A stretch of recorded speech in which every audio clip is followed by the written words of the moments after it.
Hello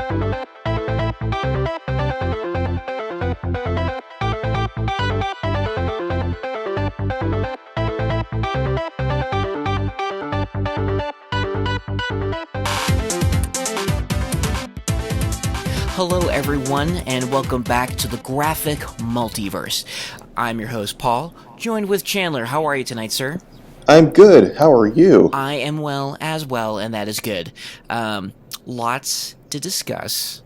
A lot of big things happening. I want to dive into the Joker trailer because I think that's kind of the only sort of DC-ish related thing. Everything else will kind of be pretty Disney heavy. Yeah. And also, you just watched the Joker trailer. So yes. Thoughts? Multiverse exclusive. Yes. I think it looks good. I thought the first trailer was better, but maybe that's because they already sold me on the first movie or the first trailer that came out. But what were your initial takeaways from the Joker? Pretty dark. I don't know. It does have some Nolan tinges in terms of the hyper brown realism. Yeah, there's something about the cops pushing the crowd back that made me think of Nolan. Yeah, and also the subway ride kind of reminded me of the boat thing. Yeah, I really like how this looks, and I like that it's not a present day thing. I kind of like how it has I don't know if it's a 70s or an 80s kind of feel to it, but I like the aesthetics of it. And I think what I like the most about what I've seen so far, and I think you were kind of hinting at this before we started recording, was that that it really could be its own movie, that it doesn't have to be dependent on Batman or Gotham. You could just have a movie about a guy with some sort of depression, social anxiety who goes down a dark path and creates this persona. It could just be called the clown who laughs or the clown who cries or whatever, and it would just be as compelling and cool looking, and I'd want to go see it. Same Z's. What I don't understand is some of this weird negative backlash that I've seen. And when I say negative backlash, I mean this is just people online, Twitter, Facebook, where I think that my favorite thing I saw was it looks good, I won't see it. And it's I don't understand that mentality. Because I know a lot of people were hemming and hawing about this movie even before photos were released. Yeah. Well, it's just being a Joker movie. It's just being a naysayer to go against the crowd. It's just they just do it for their own self gratification. I just ignore them. Yeah, and just what was something else I saw too? I forget where I saw it, but somebody was saying how I hate how good this looks. Okay. I what? How do you here's the thing, right? Life too short. So if you see something that you think looks good and will give you a break from reality for a few hours, I don't really see what the problem is, just because it's going against your comic sensibilities. I guess, if that's what you're going to call it. Excuse me. See, it makes me allergic. I don't like it. I don't know. It's weird. I mean, when I saw that first trailer though, that was what blew me away. I don't think I've seen the first trailer actually. Oh man, that's really good. It's really pause good. Now. Yeah, pause. No, because I really like this, and this is just sort of just a personal thing with me. Just there's a bit where he's writing in a notebook and he's kind of saying how the worst thing about mental. I don't want to say mental illness, but but sort of kind of that invisible illness, the things that you can't see. That the worst thing about it is that you always have to look like you're okay. And yes. That really spoke to me, because I get that when you're depressed or you're anxious, but you gotta have to just put on a brave face and get through the day so you don't make people around you uncomfortable. Right. And so, I thought that that kind of spoke to me, and then it's sort of oh, well, maybe that's sort of what maybe his makeup represents, is the stupid mask that we're all trying to wear. But I don't know. I like it. It's got a great cast too. It's great to see Robert De Niro in there. Yeah, I was not expecting that. yeah, and I don't know. I think I'm there for it.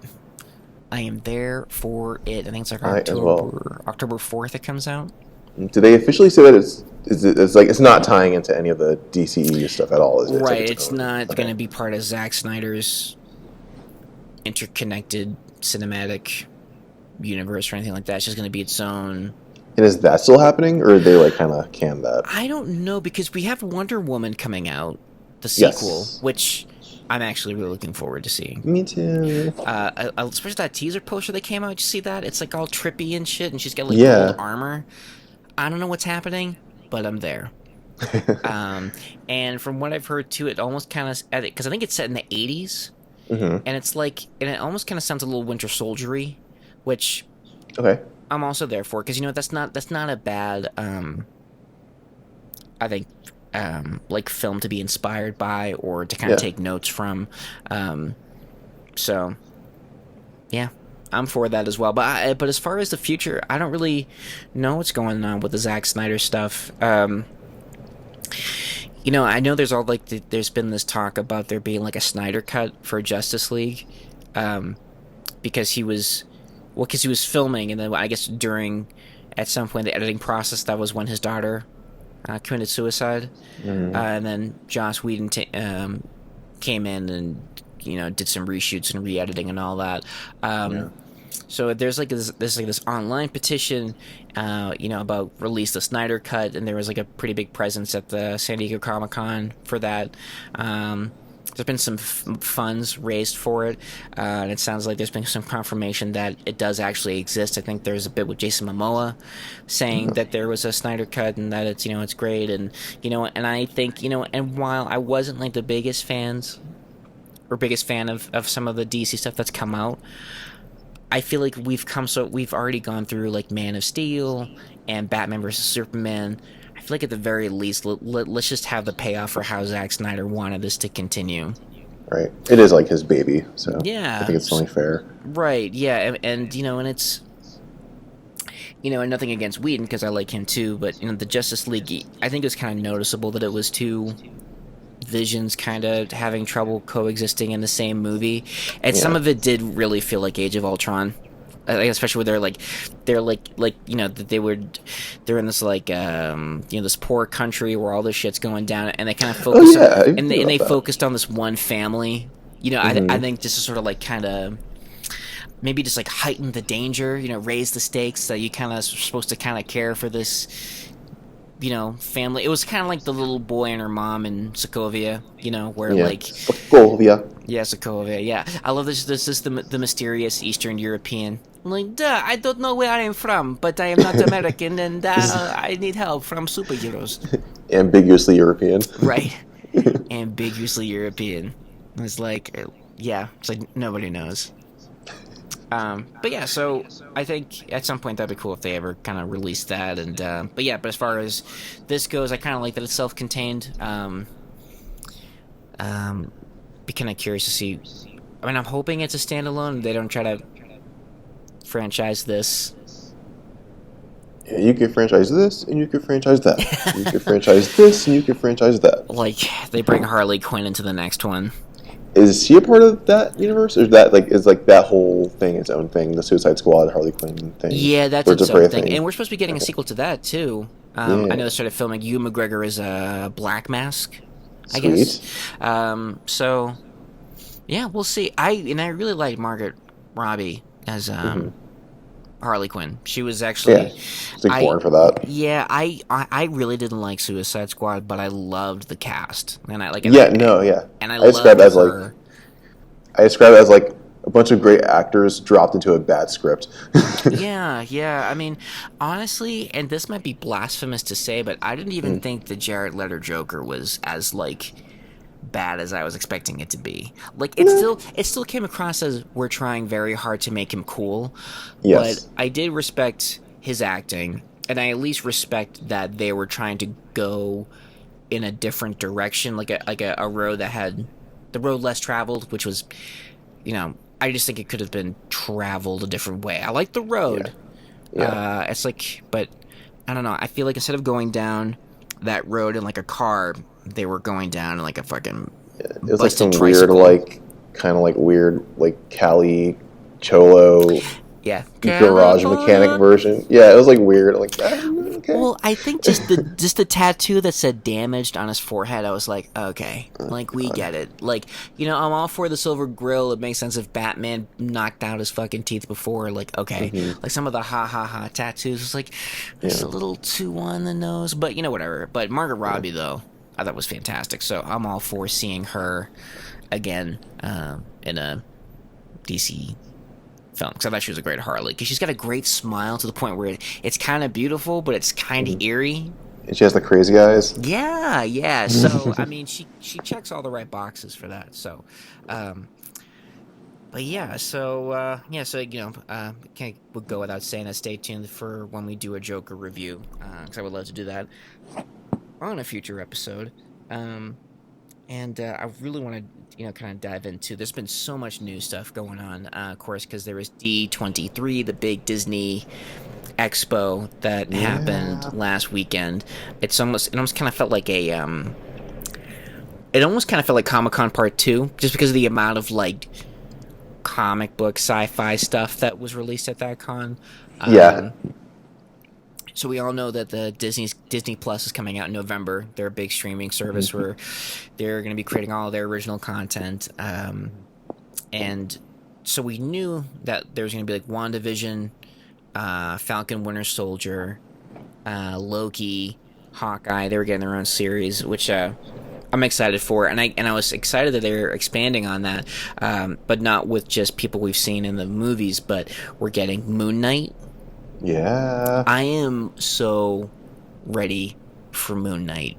I'm just excited to like see how they're gonna like because I feel like the comic book version has had like so many incarnations, but I want to kind of see what like the TV version is gonna how they're gonna streamline all those like continuities and like characters. Right, yeah, and also Moon Knight, I just don't know how they're gonna do it. Like, Yeah. because there's so many different versions of the character. Right. I mean, I'm totally down to see a Warren Ellis version where he's just got the white suit hmm and like the mask, but yeah, That was that was really awesome. yeah, so I don't know, but I'm here for it. And then we're also getting a Miss Marvel I series. think I'm most excited about that because I really loved the comic when it first came out. Yeah, yeah. Yeah, I'm super excited for that. And then we get She-Hulk, Woo. which I'm excited for, and I would love to see if they I can really get. hope it's a quirky, like lawyer procedural, like Yeah, the Marvel Now comic. I just love that yeah. No, that was really incarnation. good. It was a great run, and I would love to see Mark Ruffalo in there somehow. Yes. Just because if they're gonna stick to the comic roots of having them being related, like I think she's like Yeah. his cousin. hmm So yeah, I would be great if I would be great. Yeah, it would be great if they could kind of get him in there, like not, at least kind of in the first few episodes or something. I don't know, Yeah. just kind of a nice acknowledgement of hey, this is in connection to the Marvel movies. It's like I didn't like the Hulk movie with Ed Norton, but I'm really happy that they brought William Hurt's Thunderbolt Ross into the other movies because I think it's a nice Yeah. acknowledgement of, you know, like yeah, that happened. Like It's Ed's fault. yeah, well, yeah, it kind of is. But like it reminds me too. Like I hope they do something with the leader at some point because they introduced him in the Ed Norton movie. He was Mr. Blue. He was his other chat buddy. Oh, okay. And there's a Wait, who was? I think I'm thinking about the big-headed guy from Green Lantern. I'm sorry. well, he From- also has a big head and he's green, so I can see the confusion. The Yeah. leader is green and big headed. But Mhm. so they kind of hinted at him where like the chemicals are like hitting his wound in his head and his Yeah. brain kind of starts to Yeah, I remember pulsate. that. Yeah. So they should bring that back somehow. And also bring back Abomination because he's not dead. I mean, he's just they're not. I mean, and you wouldn't even have to bring back Eli Roth. Although I would love that, but if they couldn't, they could just do CGI Abomination, and you could have him as a villain in a different movie. I'm down. Yeah, exactly. I knew you would be. I do want to see like the official debut of like the Wrecking Crew, just because Yeah. like they're such like a staple of Marvel like continuity. Yeah, I'm totally down for the. Yeah, that would be cool to see the Wrecking Crew. Yeah, I'm totally for that. I'm basically for everybody in the Marvel comics showing up some shape or form. Totally for it. Did you see Far From Home yet? I did.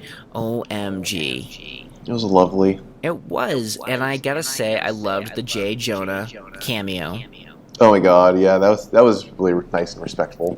Yeah, and I like that they kind of made him like an Alex Jones InfoWars type. Yeah, we did. I didn't think about Yeah, that. and I love J.K. Simmons. As far as I'm concerned, that's the best comic book performance ever.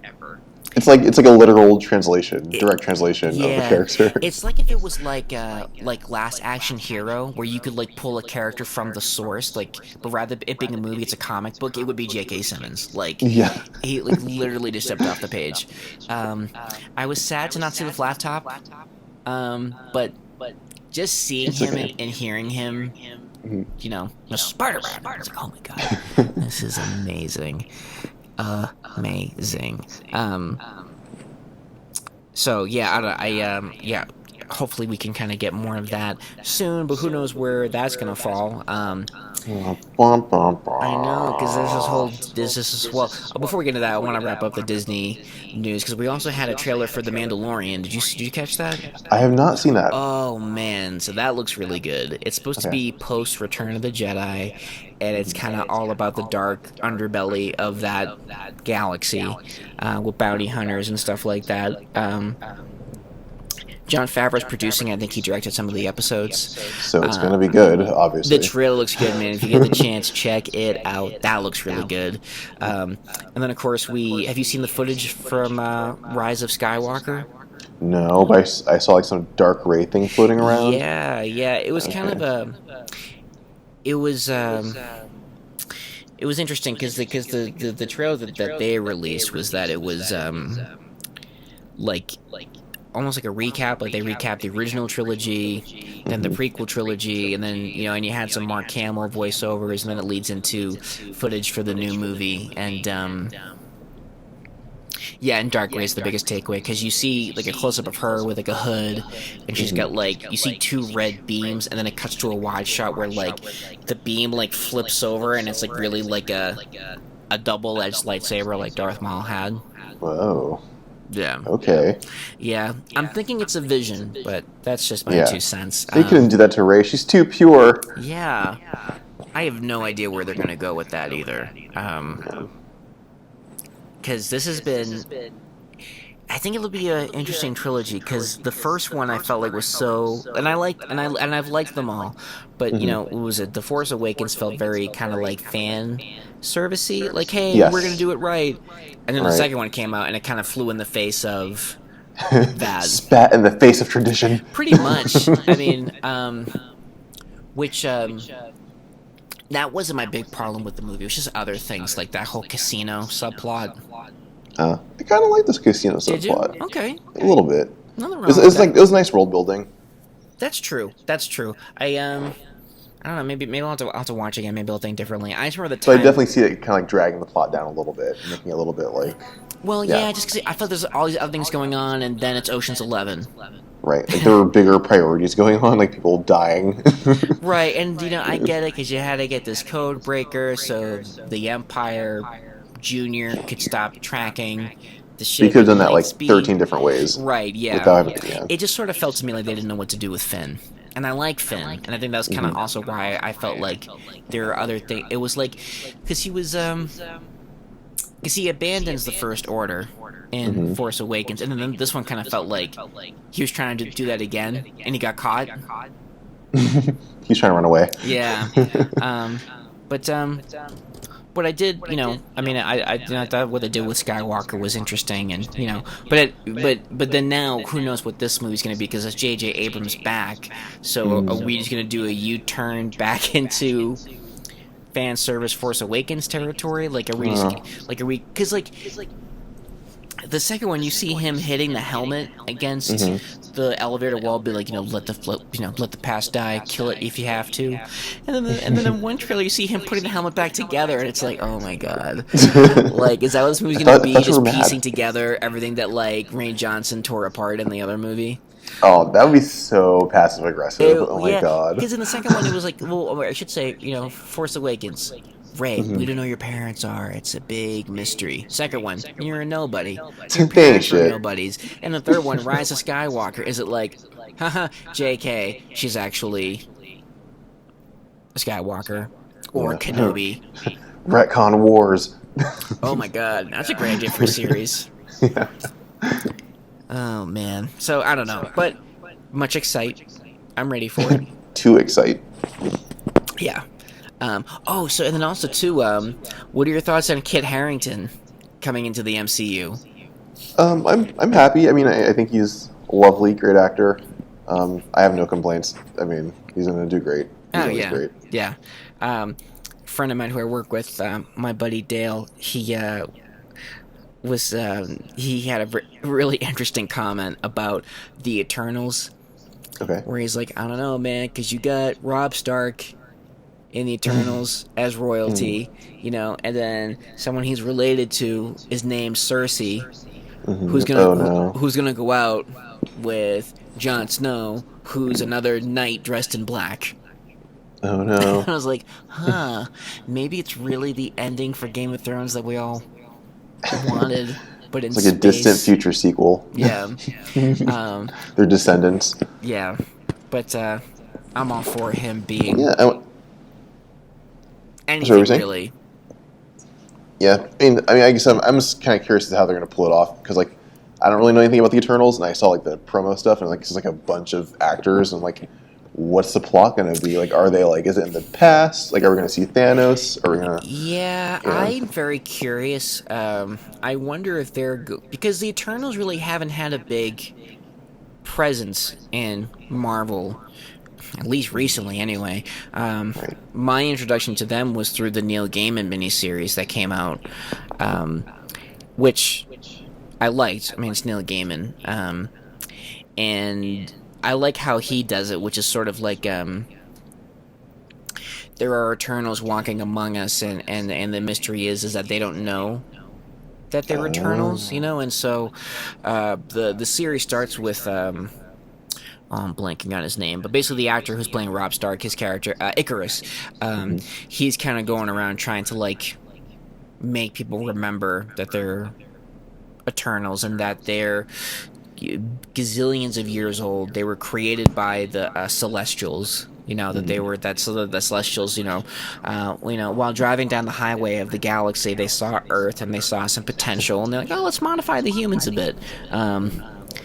And so that they were sort of like early protectors of the Earth. But there was like another batch of people that they made that were just sort of like monstrous, evil things, and they kind of outnumber the Eternals, and maybe they have something to do with everybody forgetting. I don't know. I'm doing a lot of like surmising and Reader's Digest, crunching it down to be shorter. So maybe they'll use the Neil Gaiman as like a template for that. That's like their most modern incarnation, right? Yeah, but I don't think it really kind of took off because there were the Eternals, and then that was it. Like we really haven't seen much Eternal activity since then, and God, that must have been.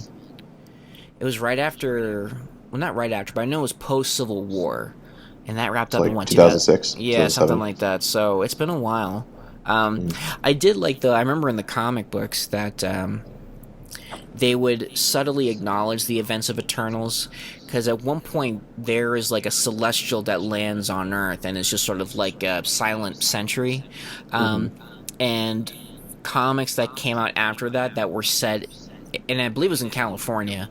So if any superhero was in California, there was like you could see it in the background, like this celestial. Like when the X-Men went to California. Yeah, it was like the dreaming one or the sleeping celestial. Something like that, because I remember I remember seeing that celestial in the X-Men books, like part of the background of San Francisco. But then they just never really did anything with it. So who knows? Yeah. Not me. But I don't know. We'll see. But yeah, those are the kind of the big news I'm excited about from D23, and of course Black Panther. We're getting a sequel, Faux show. which we all knew. I just think that as time goes on, we're going to get more of what the other titles are going to be for the next phase. Because I was surprised to not see like Guardians Volume 3 and Black Panther 2 at San Diego Comic-Con when they were showing their lineup. Like, it felt like it wasn't finalized. Well, also they were kind of like more focused on like the TV stuff just to kind of push Disney Plus. I mean, Yeah. is like, so like these Disney Plus shows, are they actually a part of a phase, or are they kind of like their own thing? Or a phase is just movies? Well, I think they're a part of the phase in the sense that it's part of the timeline. Like, they're all post Endgame. Mm-hmm. So I think maybe in that sense, I don't know if you have to watch it the way you have to watch the movies, but I think it's chronologically. I'm excited for Winter Soldier and the Falcon. Me too. And I'm excited they're bringing back Daniel Bruhl there as Zemo. Mm-hmm. And apparently he's going to be rocking a purple mask this time, like he should have in Civil War. Hashtag just saying. Yeah, and I also like that at D23 too, they were showing like kind of like concept art posters. Like there was like Falcon and Bucky. I love that Bucky got a haircut. It's like looking good. Like everything is kind of finally getting clean cut. Yeah. And I would also found interesting too was for WandaVision, it's like them in kind of like 1950s suburbia. Yeah, and it kind of made me think really of the cool. Vision comic book where it was like like him and his family. So maybe that's gonna be the inspiration for. I'm assuming that like Wanda's probably using like some like. It might be like kind of one of those things where like kind of House of Emish, where she has like her mental state is like altering everything, and she's like making this like idyllic, sitcom-y, reality with her and Vision to kind of like cope. Yeah. And I think like maybe at the end like everything will start falling apart. That's kind of like my could theory. be. I hope they bring Vision back. I loved Paul Bettany's Vision. Oh, he's so perfect. Yeah, he really is. And I was totally on board for normal human-looking Vision, with like just like the hint of the glow in his forehead from the Mind Stone. Mm-hmm. But then I don't know how they're gonna do that with all of the stones being back in their place or whatever in the timeline. Yeah. That's something I wish they would do for a miniseries. Like if they just had like Cap, like a miniseries of just him going through time. Space captain. Well, think about it. How is he going to go back to Asgard and like with the Reality Stone? Is he going to re-inject that back into Natalie Portman? Probably. Like, how's all that going to work? I mean, I know he'd be very polite about it. Mm-hmm. But it's an interesting visual. Right. Sorry, ma'am. It's for the greater good. Mm-hmm. I'm Thor's friend. Take a sip. Also, I'm holding the hammer. Okay, so you gotta trust me. Right. This is not stolen. Right. I think like if he goes back, like it'll just like the hammer will just fly away. Because I think wasn't like Thor summoning it at some point. Yeah. It just never made it to him. Yeah, maybe. I did like that too, where overweight, depressed Thor was still worthy. Mm-hmm. I liked that. That was such a You're nice worth touch. it. Yeah. But and going back to Vision and Wanda for a second, I'd be curious to see how that's going to play into Multiverse of Madness or Doctor Strange into the Madness of the Multiverse. Or I forget what the title's called, because Scarlet Witch is going to be in it. Maybe it's her madness, and he has to kind of like fix that. G. Girl. Who knows? What I want to know though is what is going to happen with Spider-Man. I think the big news. Here we are, like almost a half hour later, kind of finally getting into the main story. Elephant in the room. Yeah, because and I was afraid that this moment would come because unlike with Disney and the Fox deal, where Disney and Marvel got Fantastic Four back and the Mutants, X-Men. Yeah. Spider-Man was sort of still on loan from Sony. And the original contract, I guess, was just 5 movies, which was, Cap Civil War, Far From Home. Yeah. 2 Avengers movies and, 2 Spider-Man movies. So there's your 5 there. And the way that they kind of set up Homecoming was that there, it almost kind of felt like the future of the Marvel universe was kind of resting on Peter's shoulders. Yeah, he's like the Iron Man successor. Right. Yeah. So it's gonna be weird that we're not gonna see him again in an MCU if it still stays on this path. I feel like that there still could be something that's gonna be worked out. They're gonna work something out. I think there's too much money to be made, and also it's just like, why would you do that to the consumer? Right. Yeah. I think like, sorry, go ahead. No, please.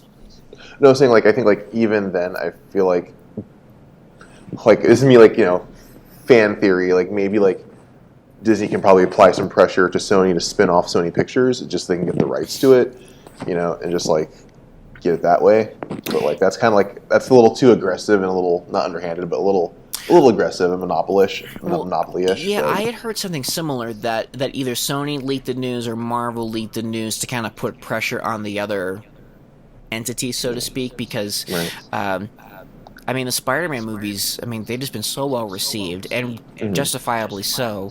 And I feel like part of the reason why they've been so successful is because, knowing that it was kind of happening in the same established universe that you've been on board with for the last decade. So hopefully it's just done as a way of kind of putting pressure on the other, because the way it was that it first came out that like Spider-Man was going to be part of the MCU anymore because Sony and Marvel, Disney couldn't make a deal. And I think at first they had said that Disney was like, hey, let's do it 50-50. Bold of them, but I understand. Right, but I guess Sony didn't quite really want it that way, supposedly. No. I don't know. It's all hearsay. It really is. I just know that I hope that it is just a publicity thing, and like they'll time it where like, oh, good news, like new Spider-Man trailer drops, and like, oh my god, he's still with the MCU. Like they did work out a deal, or like they announced that like they're gonna work out a deal while announcing the title for the next Spider-Man movie, which is probably like, I don't know. You got, what was it? Homecoming, Far From Home. I don't know, will it be called next? Homesick? No. Spider-Man Home for the Holidays. Homeland. Spider-Man House Arrest. Yeah. Spider-Man is homeless. I don't know, but yeah, I just, I mean, after seeing Far From Home, it got me excited for, Peter's presence or the role new status quo. Well, yeah, because you look at even in Endgame, right, where when Hawkeye has the gauntlet and he's trying to get it to the machine and he can't do it on his own, everybody who was getting the gauntlet were people who were kind of part of the new generation. Like, it was Spider-Man, it was Valkyrie, it was Black Panther, Captain Marvel. So it kind of felt like it was like a passing the torch in a way. Oh, yeah. Right. And thought of it that way. And I could just be looking way the fuck into it. But I feel like, but none of the original Avengers got it. That was all just, it was Hawkeye and then all the the new peeps, and so from going from that to Far From Home, where Peter, spoiler alert, is kind of feeling the loss of Tony, and the whole world, I guess, is sort of like the audience. We're like, well, where do we go from here? Like, is there an Avengers? Like, who's going to protect us from the next cosmic level threat? And I like that.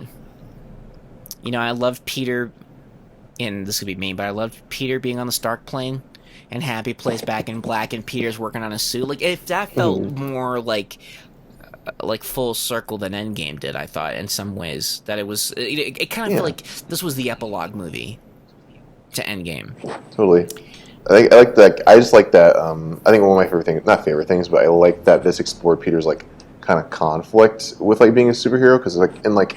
Civil War, he was like, I want to look out for the little guy, and I want to do this and that. And this one's kind of like, I just want a normal life. And it's like, I feel like we never got to see him go through that. And I think that's super. I think it's like underestimated just how like I feel like it's so normal to experience. People think that, oh, I want superpowers. Oh my god, it'll be awesome. But like, I think more people than you think would like just want to be normal, and like these powers are like ruining their lives. Oh yeah. Well, you look at Civil War. That was like a fun skirmish. Like we're at an airport, guy got big, Hmm. guy was in a cat suit, and then even in Far From Home, I mean, he's just fighting a dude with a jetpack and wings. Hmm. It still kind of felt like it was fun, and yeah, I'm still gonna be Spider-Man. And then Hmm. Infinity War and Endgame, that shit would be fucking Hmm. traumatic. I mean, like Peter's nearly blown to fucking pieces. Of course. And then he's like, "Oh, I dusted, and then I undusted. Oh, it's 5 years. What?" Right. No. Like, I could see him being like, "Yo, I need a fucking break," because that Yeah. shit was like damaging. Like I Give them could, some perspective. yeah. Like I mean, like it's not like the way Tobey Maguire was in Spider-Man 2, where it's like, "I just want a Hmm. normal life and be with Mary Jane," Hmm. and like Yeah. he just, in a cue raindrops keep falling on my head, like Hmm. and I understand and appreciated both.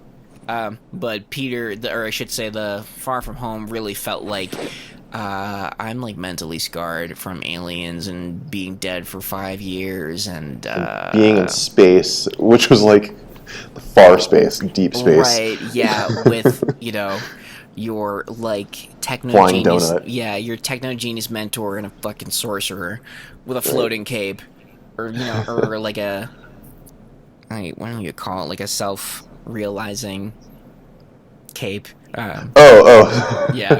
Anthropomorphic cape. Right, thank you. I was trying to find the right word for it. It's like his cape is alive. It's like its own thing. Um, so yeah, again, you kind of looking at that journey. It's like you like I really want to see how that Peter Parker develops and evolves in that world that's just been rocked to the core. And that was the other Right. thing I liked about Far From Home, was that everybody was reeling from the blip, as they were calling it in the movie. Hmm. And I gotta say, I loved how it opened with the fucking high school, That's so funny. like in memoriam video. Like, and I love, oh my god, And I loved that, and I loved how when they have like the picture of the candles, but they couldn't get the Getty Images watermark out of it. Like, oh, so shitty. I it love it. was, and I loved that. Like, what was it? You see the marching band in the gym, they disappear, and then there's like a basketball game, and they come back right at the gym. I just thought Yeah. that was so well done. But Hmm. I like that people were kind of reeling from that, and even people who like returned, like like what's that one line about? Like, oh yeah, well when I left, my brother was just like a kid, and now he's like. Super hot. Yeah, and also like my younger brother is now my older brother who has like his driver's license and I don't, and I kind of Hmm. liked how mind bendy it was for Yeah, like everybody. the ripples of that. Yeah, Yeah. so I want to see the Spider-Man that walks away from that. And not to say that a standalone Spider-Man not set in the MCU won't be good, but I feel like it's so part of his DNA now. Like Tony Stark is. His mentor. Yeah, he's such a big factor to Peter that it just sort of seems weird that like they're never going to acknowledge that again. Like it would be Right. like, I don't want to say Spider-Man movies without acknowledging Uncle Ben, because these films haven't even done that. But I feel like with the whole Robert Downey Jr. has just kind of been so in your face with Civil War and Hmm. Homecoming and the other movies that it just seems like so strange if we're just going to move forward and just pretend like it didn't happen. Right. I mean, not that he has to dwell on it in every single movie, but um, I don't know. Yeah. I'm optimistic. I think they'll work something out, and we'll just go back to business as usual. Right, and I think about like his buddy Ned. Like, I just can't imagine Ned being like, oh, like nothing from Nick Fury, no new Hmm. missions. Like, what's going on? Like, what are the Yeah. updates? Because he would be asking that. Because Right. I would. I was like, I told you, Paul, nothing's happened. You said nothing happened 2 minutes ago, but what has happened since I last asked you? Like, did you get He text? could have been blipped again. You don't know. Seriously, we don't know. But yeah, I don't know. All this uncertainty, man. I can't take it. It's not good What for a time me. to be alive. I know. What a time to be a nerd. I'll say that. Right. This is like the best like case scenario first world problem. Oh my god, I know, Like I know. Spider-Man's not going to be in the next Marvel movie. It's like, I don't even want to live anymore. Like, ugh. I'm gonna go put on, some, I don't know, really emo music kids are listening to these days. Back in my day, we had, Taking Back Sunday and, Evanescence. It oh my, was more gothic, I guess. I don't know. to... Can't wake up. Actually, that would be kind of a fitting tribute to, bring me to life, bring me back to the MCU. Yes. Kevin Feige, get him back. Yeah. But yeah, I don't know. But I'm still kind of curious to see how everything else is gonna pan out. Like you said, like how are the Eternals gonna factor into all of this? We also got Blade coming down the pipeline. That's why I'm a little not. I'm not like I don't hate it. It's just kind of like I don't know if I'm ready for like vampires in the Marvel universe, cinematic universe. I don't think anybody is. I think it'd be kind of cool if they brought in Blade the way they brought in like other heroes. Like if he makes his debut in somebody else's movie, like if Blade shows up in the Doctor Strange movie, like somehow the repercussions of that make vampires more prominent or whatever. Yeah. Or they take more like a sci-fi approach and make it like kind of like, oh, there's like a virus that was created that creates vampirism. They're like, okay, I can see that. Yeah. And the same for Fantastic Four, because I love Fantastic Four. I'm so fucking nervous because I feel like Fantastic Four is such a great comic book. I'm worried about it as like a movie. I want a period piece, damn it, but they're not going to give it to me. But it's okay. I don't know. That's that. I mean, I think I told you my pitch for what I would do for Fantastic Four. It's a little Captain America-y, but basically it's them going to the negative zone, and when they come back, it's 2019 or 2020. Yeah, and it's like, cool. Whoa, I like that. Like it was 1960, and now it's 2020. A color the president? Right? Yeah. What? What? Yeah, like, because my thing was, like, I would make it like they were big celebrities. Like, just like, like you would see them on, like, fucking Ed Sullivan and stuff like that, where they were, like, celebrities. And maybe they weren't known for all of the power stuff that they had. Like maybe that could be kind of undercover part of, like, S.H.I.E.L.D. or whatever. But, like, I can see... maybe Reed Richards and Sue Storm, or kind of being well known or whatever. And they go into the negative zone, or quantum realm. Oh yeah, you could do. They can do anything with that. I mean, they really could. And I think what would be great too is that all of the tech that they could have could look like the Jack Kirby futuristic stuff. Really so even when they kind of come back to the present day, they could still use, like, even if, like, Reed Richards creates new things, it could still kind of have, like, a cool 60s retro Kirby feel to it, like, like the Fantastic Car and stuff like that. I mean, I guess, like, one of my anxieties or concerns is kind of like, I guess, like, with the MCU, I don't like the idea of, like, these kind of, like, if we're going to like a period piece of, like, they went to Negative Zone, or even like the Eternals, who are like these, like, ancient beings. I don't like the idea of, like, oh, they've been there all along, you just didn't know. And I just feel like it kind of, like... I'm not a big fan of that, because I feel like the MCU is kind of like its own thing, and it was, like, so many firsts for everything. Right. You just kind of have, like, that, oh, it's always been there, kind of, like, I feel cheapens that a little bit. But, I don't know. Yeah. Or... what if, when they go into the negative zone, it's actually just been kind of like a multiverse thing? They just went from one different universe into our universe, or if I'd be open to that. If they were still, like, if you still wanted to do like a 1960s period Fantastic Four, or or just like Star Wars, like galaxy a long time ago, far, far away, Yeah. But I just want it to be good. That's pretty much my only like request is, please just don't make it like the last fucking 3 Fantastic Four movies that we got. Because that reboot that we got a couple of years ago, I never saw it. Oh, don't! I was so pissed. Yeah, Doom is like a blogger. Ew. Yeah. What was this, 2007?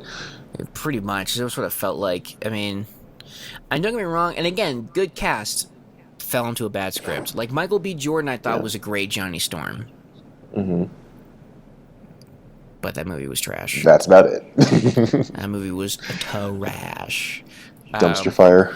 Yeah, and then I mean, and again, Chris Evans as a Human Torch. Like I actually thought him and Michael Chiklis were great together. Hmm. Like they really nailed down the Ben Grimm Johnny Storm relationship so well. Hmm. But that was it. Jessica Alba with blue contacts, despite being a dark-featured woman. This is really creepy. Yeah, and also, like, you mean to tell me there weren't any blondes in Hollywood you could have hired? Nope. There's a shortage. Good God. I wasn't wild about that Doctor Doom either. Like he seemed like he was just kind of a butthead. Like he didn't seem like he was like intelligent or smart. He was just like No, he's like a corporate mogul guy. right. He was just super rich, and he became like a metal looking hooded dildo, and like had like electrical powers, and that was it. And then they shipped him to Latveria at the end because you got a cousin there. Got a name drop, Yeah, I just was not happy with that. They tried. Yeah, and I would give him credit for the thing not being CGI. Like the fact that he's in a fucking suit It's dedication. It's impressive. And I think the in some craft. ways that will age better than the other Fantastic Four movie. Oh, for sure. Like you can't replace like practical effects. I mean, yeah. Even if you can see the zipper, like it's gonna look better than. Like the actors can like actually interact with it, so it helps like the acting and the immersion. Right. Well, and I feel like there's you can better emote. Yeah. Even if it's limited, I feel like there's still like I think just kind of knowing that there's like a living, breathing person under there. But who knows? Because look at Korg. Mm-hmm. I love Korg, and that's all CGI, and he's a rock monster. Mm-hmm. I mean, his facial was a little bit limited, but that could have been a style Choices, choice. yeah. I mean, because you look how good Thanos looked, or even the Mark Ruffalo Hulk in the last movie. I mean, my God. So who knows? Yeah. I think I need to stop saying "who knows" because that's all I've been saying. Welcome back to "Who Knows," the podcast We don't know where shit. We don't know shit. As always, thanks for stopping by. But so I know you're working a ton now, but do you have any time to read or see anything? Yeah, Is there anything kind of keeping you? Yeah. I'm saying, the one light in my life. Yeah. I missed the last episode you and Rob did, but I have been reading House of X and Powers of X. Oh yeah. What do you think? I love it. It's like for listeners who like aren't aware like what it is. For me, the way I describe it is like it's like a series that explores what it would be like if mutants finally had like white privilege and like weren't being shat on by society and constantly like in threat of extermination, and like they're just like milking it and enjoying every bite and savoring it, and they're like, oh, they're so smug. Yeah. They've got diplomatic immunity. They're like not taking shit from nobody. They got their own language. Like they're pimping, and I love it. Yeah, no, it's so good, and I will say that and I love Jonathan Hickman, but per Hickman, first few issues, I have no idea what's happening. Right, and then it slowly comes together. Right, and that's true of everything, like his Avengers, Fantastic Four. You're like, huh? East of West, Secret Wars, yeah, but no, but this, and I kind of like that. This sort of feels like it's a continuation of those other runs. It's very like Morrison. Yeah, I love it. Yeah, it's really good. It's so clever. But not in like a cheap way. Like I just love how they're using like Krakoa, and the time thing was difficult to wrap my head around at first because it was like the past and it was like the present and it was the future. Yeah. And then Moira's a mutant and her power is just That was like the best issue. Like Destiny is a fucking G. She was like, if you try this shit again, I will find you and I will kill you. Right. Don't you ever turn your back on mutants again. I was Yeah. like, yes, Destiny, new favorite character. Well, that was great too because I was thinking, well, shit, how is she gonna stop her if she's just gonna keep coming back? But well, then she'll see it. Right. It was just it was so well explained too. Yeah. And like it made sense and it made her sound like a fucking boss. Yeah. And I loved that. I just thought that was You know, at first I was like, I don't know how I feel about it because I always liked the idea of like Moira Hmm. like being like an ally but not a mutant. But I like Yeah, if she's a mutant, that's the ability. That like there's yeah, nothing else. She can't like fly or punch through a wall. right. She's No, just I love gonna it. It's so seamless too, because like you're like you would never know, and it's just like that's totally plausible, and I'm right. like, I just don't. There's still a lot that I don't know. hmm Like, cause you have like Wolverine playing with kids and and Xavier's got this fucking and they have bubble the on his. pods in the first issue. Like, are they like Yeah, clones? Like, what's going on here? yeah, and then it's like then you have like Jean rocking her like costume from like the The 60s when she '60s, was and Marvel Girl, and like it's almost like the way I was explaining it to Rob was that it sounds like it's like the X-Men's greatest hits, where Jonathan Hickman just kind of picks all the things that he enjoyed from the past X-Men run. now that's what I call mutants. Volume Yeah. 6, Volume 10, but with an Volume X. 10, X. Oh, better, much better. It's funny. Somebody I work with, a different guy, was saying how like, oh man, have you like Powers of 10 or House of 10? I'm like, bro, it's X. They're not 10 men. Like it's Right, 10 men. House of X, like Powers of X, not 10. I get where you're coming from, but he also calls Carnage Carnage. Okay, Carnage à Trois. Well, I just think it's like, I just imagine Carnage where like, how like the tendrils fly off, but he's got one that's always in a constant twirly mustache. I love it. It is It's like I, it's like perpetual twirling. I yeah, love it is I, Carnage. it. That he's just like a Frenchman with like just always has like a little cup of like macchiato or like Love it. espresso. Um, but yeah, it's really cool, and I like how they're and I've not several, that's a little much, but I want to say maybe a year and a half, 2 years ago, I started reading X-Men issue 1, 1963, Oh yeah, yeah. and I have moved forward, and I have not looked back, and I have gone through like the 60s, the 70s, the 80s, and the 90s. Like I'm finally Oh. in Onslaught. I'm reading the Onslaught Whoa, you're story. getting contemporary. Oh Yeah, shit. but it's been kind of cool to read all of those issues and pause to read the Hickman stuff, because I feel like the history of the X-Men is kind of relatively fresh in my mind, where I know where he's pulling from. So it's That's kind of, actually really helpful. yeah, it Yeah. is like Nimrod. Everyone's like, "Who's Nimrod?" I'm like, I actually know who that is because I just read this stuff from the Claremont stuff, and where Nimrod's like this kind of, he's like a sentinel from the future, and and he's like this white looking tampon looking thing, but By the way, I love like his explanations for stuff, and like his like info pages are like so cool. Like how he's kind of like world builds just through like text it's so funny, yeah, because and like infographics. well, yeah, because you'll read a few pages and then it's like, yeah, it's like paragraphs of like, well, this is this, and this is how this works, and this is what there's like a glossary, like a key, like this is what these symbols mean. Right. Yeah, I love it. It's so weird and beautiful. Like, was it the mother mold? Like they're building like a giant Yeah. master mold like out front of the fucking sun, Right. and now the X-Men are going into space to like.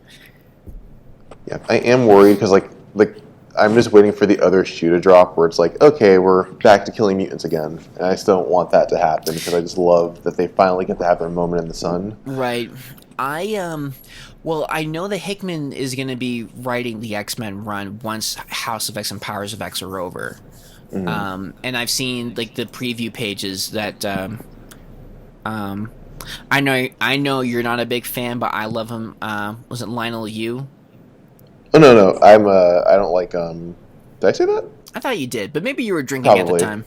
Most likely. Yeah. Because I remember we were talking about Captain America, which he's drawing now with Mr. Coates there.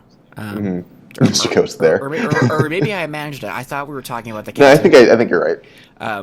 Anyway, I'll go on record and say I did not like Little Resistance. I think 'cause I didn't like Secret Invasion that much. oh, maybe that was it, or maybe you didn't like how he was drawing Captain America. But regardless, he's going to be doing the X-Men book with Hickman. Basically, the point I'm trying to make is that what we're reading now is setting up his full X-Men run.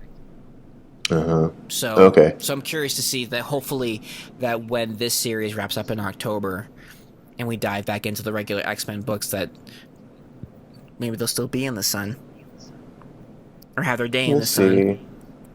see. But just maybe the Master Mold won't be in front of the sun. It's too good to be true. Well, I just here's don't the know. thing though. Here's the thing that I can say as I've read a shit ton of these fucking X-Men books is that, at some point I feel like it has to get a little better for them. It's like how I look at racism now. It's still there and it sucks and it's terrible. Yeah. It's a little better. Not like a whole Yeah. lot. No, I understand. I mean, there's not like separate and equal anymore. At least not that I'm aware of. I mean, there's still. I mean, you look at the current political climate. Obviously, racism is still very much alive and well. But Yeah. But I wouldn't be alive any other time. I would like to be alive currently. right, and that's what I'm saying. Yeah. That hopefully the X-Men can kind of have it mirror the times a little bit. And that's the only other thing that kind of worries me about Marvel is their avoidance of being political. Yeah. Because you hear about what they've been doing for, how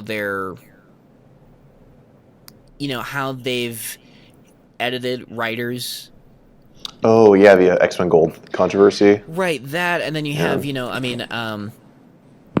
I posted an article with the group chat about how one of the writers, the artist, had written an introduction to one of the Marvel books, and he references Trump, and he calls him like the Orange Skull, and then Marvel was like, no, you can't do that, and he was like, well, fuck it, then you just won't get my intro, and then then you had that big Marvel issue come out for their big 80th anniversary, and apparently Mark Waid had written an essay about how America's not as great as we think it is, and it never really was, and just awkward. Yeah, and just how the whole notion of you can come here and be whatever you want through sheer force of will is true for some, but not for all, and that got pulled. Yeah.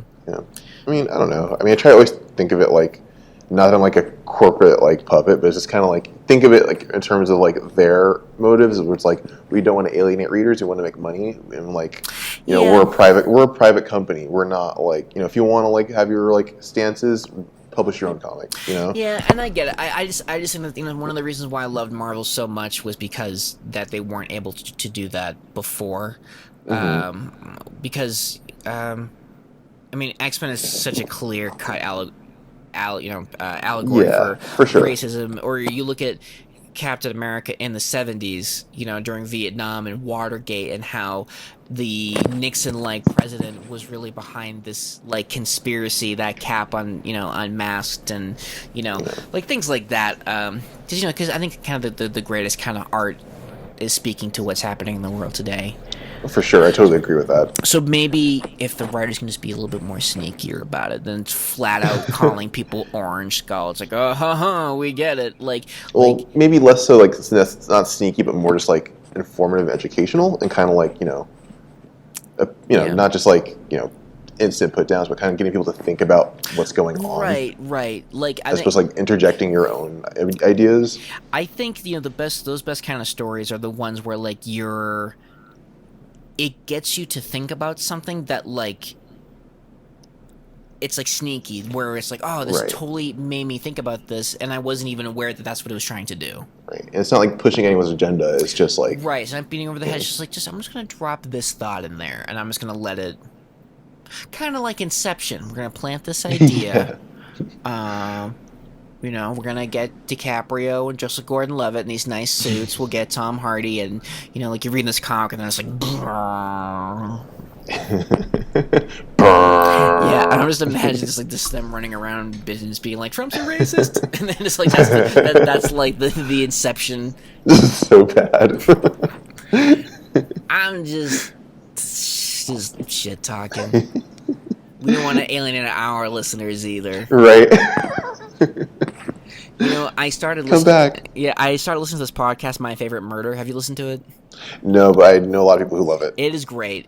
And Angela and I we started listening to it back to when they started, and where we're at now, I think they're on their like 12th or 13th episode. Mhm. And they already have a shit ton of followers, and it's like, huh? Because we're what, 4 years? I'm just saying, what are we doing wrong? Maybe we need to start about true crimes and Well, comic books. we're not beautiful women. Or are they? I don't know what they look like. Me neither, but I'm sure it helps. Yeah, sure. So we gotta coordinate, figure out something. Hmm. But that being said, if you're listening, we're coming up with that hour mark. So I just had a brain fart. I don't know where I was going with that. I want to because we normally we do the what you've been reading, and I felt like I kind of cut you off when I was No, asking you about what you. That was it. That was it. Okay, just that Yeah, you've been. that's all I've been reading. Okay. I'm playing Pokemon Go like religiously. Yeah. That's it. I really want to try to get like a what's it called? A Nintendo Switch? Yeah. I want to cool. get one because I've heard really good things, and I really want to play Alliance there, Ultimate Alliance. Yeah. Just get it from Mario Kart. And have when you have your friends over. Yeah, someone said the Mario Kart and the latest Zelda game is like worth it for the Switch alone. Yeah, totally. So we shall see if I can work up the nerve to buy it. Fingers crossed. Yeah, yeah, so good. Glad I didn't cut you off, and that we were talking about you reading X-Men, which led. I'm always ready to talk about X-Men all the time, every day. Same here. But yeah, drop us a line. We're on obviously iTunes, Stitcher. We're also on Twitter, Instagram. We have a new Facebook page, Graphic Multiverse. So check it out, and yeah, let's get some followers, yo. Run and tell that. Homeboy. Homeboy. Homeboy. You are so dumb. You are really dumb. For real. And this dated reference was brought to you in part by no one. Because no one's listening. I'm going to stop recording. That works. You didn't say enjoy your issues. Oh, yes, of course. And as always, enjoy your issues.